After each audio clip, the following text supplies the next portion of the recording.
اليوم العاشر إلي بهاي الجزيرة المهجورة اللي قررت أسويها أكبر مدينة. اليوم عندي رحلة كيفية أجيب بيها كل الدايموند الموجود حتى أطور أسلحتي وأطور الدروع. اليوم الحلقة كلش نار. بالبداية قررت واختاريت هذا الكيف اللي راح أدخله وأدور بيه الموارد، لكن هنا أنا واجهت هذا الزومبيز، فلتت من عنده، دورت يمين ويسرى ولقيت أول دايموند أخذته، وبصراحة كلش فرحان. كانت المهمة كلش سهلة، أخذت أول اثنين مثل ما تشوفون، وهنا أنا نزلت أيضا لقيت دايموند كلش رهيب.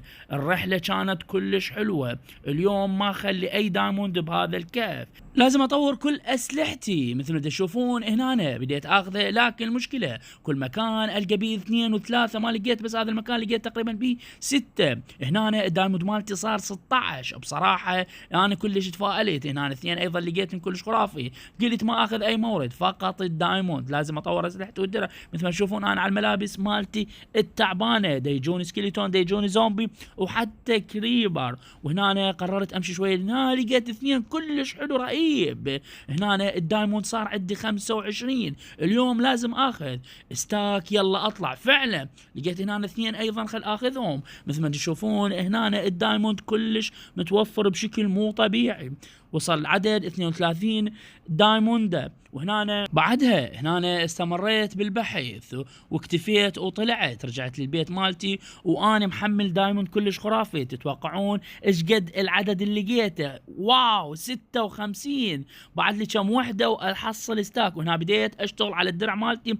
بالبدايه الحذاء، بعدين الخوذه، بعدين البنطلون. وهنا بديت اشتغل اسوي الاسلحه، السيف الخرافي، البيكاكس وغيرها. مثل ما تشوفون بديت البس ملابس، عبالك ملابس عيد. كلش فرحان بيها وكلش متونس بيها.